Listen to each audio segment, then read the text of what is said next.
Alors maintenant, on va passer à la ludothèque pédagoustique d'Arthur Anguard, qui est juste là à côté de moi. Donc je te laisse continuer, Arthur, avec ta présentation. Merci beaucoup Milo. Eh ben, écoutez, bonjour à tous. Et puis je vais faire comme Mélia, je vais dire merci à tous ceux qui sont passés avant moi parce que c'était vachement intéressant et super inspirant par plein d'aspects. Et j'espère que ce que je vais pouvoir dire, en tout cas moi j'ai l'impression que ce que je dis va pouvoir rentrer en écho avec plein de choses, ou en tout cas plutôt vous faites écho à plein de choses auxquelles j'ai pensé. Et aussi, enfin je trouve ça très chouette, je me rends compte qu'on partage beaucoup de choses. Et donc voilà, donc ça me fait très très plaisir d'être avec vous aujourd'hui. Du coup, moi, je vais présenter un petit projet qui s'appelle la ludothèque pédagogique. Ah tiens, merci, je vais pouvoir passer mes slides. Euh, et donc, ce projet, je vais vous le présenter en deux parties.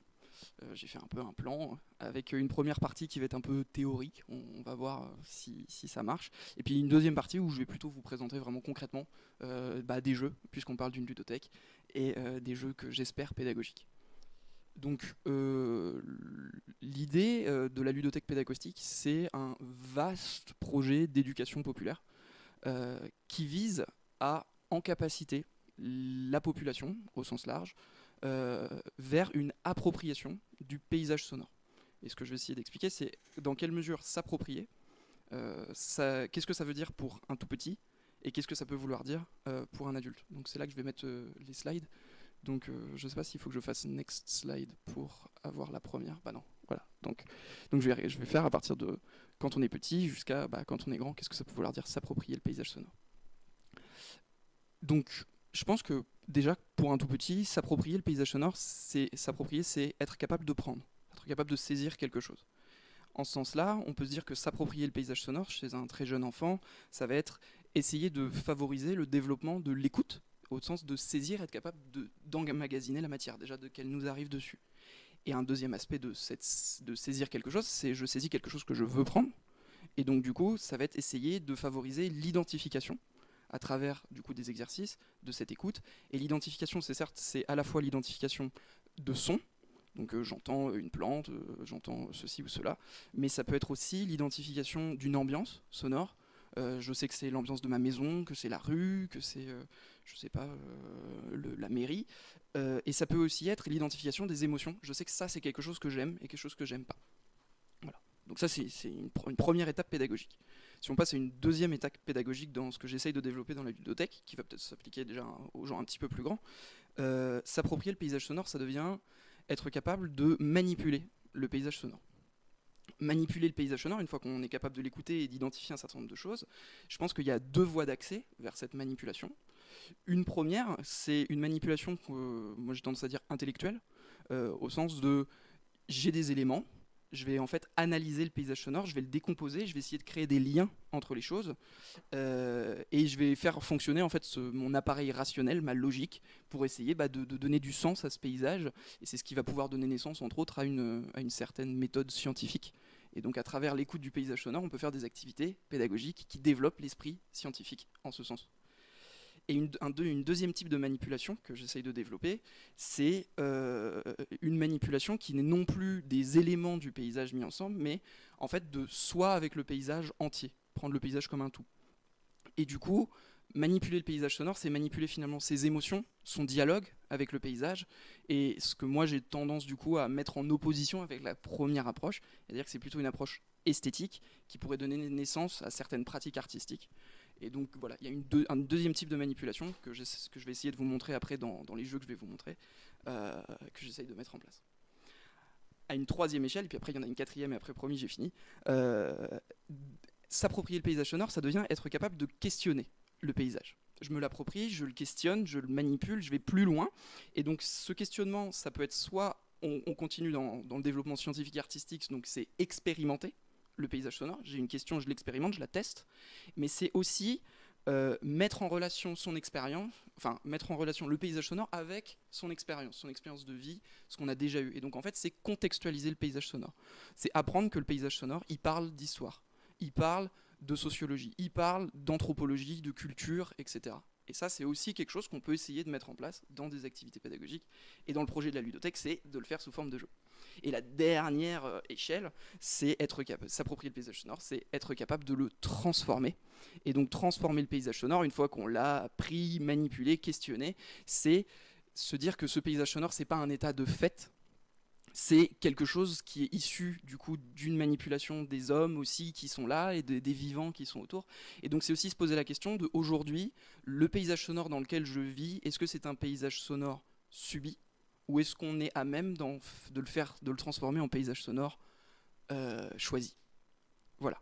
Donc ça c'est les 4 étapes philosophiques de la bibliothèque pédagogique.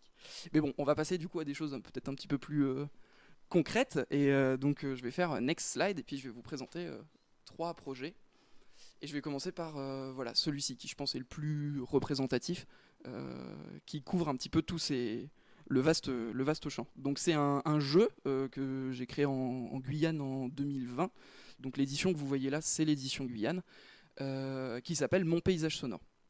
Ce que vous pouvez voir sur cette slide, c'est que c'est un jeu très très simple où on a un plateau de jeu qui est cette espèce de zone où il y a marqué mon paysage sonore qui est au centre, où il y a deux axes, un pour l'intensité de haut vers le bas et un pour la récurrence des sons.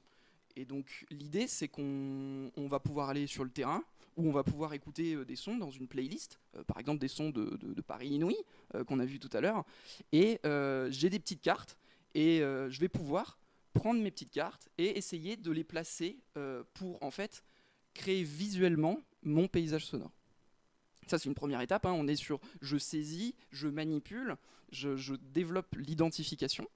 Et pour passer au second stade, si on travaille avec des étudiants ou on travaille avec des personnes un petit peu plus âgées, je vais pouvoir utiliser les pions ou ce que vous voyez au-dessus, des petites cartes qui sont des cartes questions, pour en fait ouvrir le questionnement de ce jeu, de mon écoute que je peux voir, et que j'ai pu faire avec d'autres, hein, donc on peut comparer nos paysages sonores, à une manipulation supplémentaire, donc avec du vert ou du rouge, je peux dire j'aime, j'aime pas, et puis on se rend compte qu'on aime ou aime pas les mêmes choses, je peux mettre des étoiles, enfin il y a des règles de jeu aussi qui vous permettent de manipuler tous ces pions, et puis avec les questions, c'est l'occasion d'ouvrir mon paysage sur ses aspects sociologiques, anthropologiques, etc. Voilà. Petit mot simplement pour vous dire que si ce jeu il est gratuit, il est mis, je suis aussi membre du coup de notre collectif Pépasson, donc je l'ai mis sur notre site internet, donc il est gratuit et téléchargeable si ça vous intéresse, et j'espère que ça vous intéresse, donc allez-y, et il y a une vidéo YouTube, un tuto YouTube que vous pouvez aller chercher pour comprendre comment tout ça fonctionne. Voilà, donc, je pense que Paul va le mettre dans le chat. Je vais vous montrer maintenant une autre réalisation. Donc, on n'est plus sur un jeu. Là, on est sur un livret pédagogique qui était à destination d'une autre communauté. Le premier jeu, je m'étais dit, je vais le destiner à une utilisation par des familles, par des gens directement, et aussi à une utilisation en classe, mais chacun va l'utiliser un petit peu comme il veut. Là, j'avais répondu à un appel à projet à cette époque d'un parc naturel, où l'idée c'était de se dire, est-ce qu'on ne peut pas aborder une notion très conceptuelle, qui était la biodiversité, uniquement par le son ? Et face à cette question, au début on s'est dit, peut-être qu'on peut faire une activité, emmener les gens en balade, et puis après on s'est dit, non, on va essayer de faire quelque chose de plus profond, d'aller plus loin, et donc on a construit un livret pédagogique qui rassemble 15 activités, qui sont réparties en 4 séances, et qui s'adapte à un public, qui a été écrit pour un public de cycle 3, donc c'est CM1, CM2, mais qui peut tout à fait s'adapter, moi je pense, à tous les âges. Dans ce livret, je ne vais pas le détailler plus que ça, il va être dès la semaine prochaine sur le site de Pépasson aussi. Et je vous ai juste mis une page pour vous montrer comment on structure une activité, comment vous pouvez la retrouver pour essayer de la mettre en place. C'est une page comme ça où vous voyez, il y a un titre, une description, et puis dedans, j'intègre l'activité dans un processus de développement de l'enfant, ce que vous voyez avec les couleurs et avec les aptitudes. Et puis peu après, pour pouvoir vraiment la mettre en activité, il y a la liste de matériel, je fais une suggestion de playlist pour aborder la biodiversité dans le cadre des forêts, puisque c'était ce qu'on avait fait en Guyane. Et le schéma que vous avez, c'est en fait un schéma psychopédagogique qui explique comment l'activité, donc c'est étape 1, 2, 3, 4 pour la mettre en place, et le schéma représente qu'est-ce qui va se passer en termes dynamiques, en termes cognitifs au cours de l'activité. Donc un cercle par exemple, ça représente une boucle, une répétition, une tentative d'expérimentation multiple qui va ici, on se rend compte, aboutir à un résultat, et ensuite voilà, qui va de manière tentaculaire donner des errances sous forme de méandres. Voilà. Je pense que j'ai plus beaucoup de temps, alors je vais avancer très très vite, et on va passer à une écoute pour illustrer la dernière, le dernier volet de mon travail dans la ludothèque pédacoustique. On va passer sur un volet esthétique. L'idée, c'est de travailler cette fois sur le dialogue, manipuler le paysage avec ses émotions. Et je vous laisse essayer à l'écoute, je vous laisse essayer de comprendre ce que vous voyez sur cette diapo. Voilà, c'est parti les gars.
Ok, merci pour cette écoute, pour ces sons, Arthur. Donc j'imagine qu'il y a un peu l'enjeu d'interpréter ce qu'on a entendu par rapport à ce qu'on voyait sur la slide, les graphiques. Est-ce que tu veux commenter?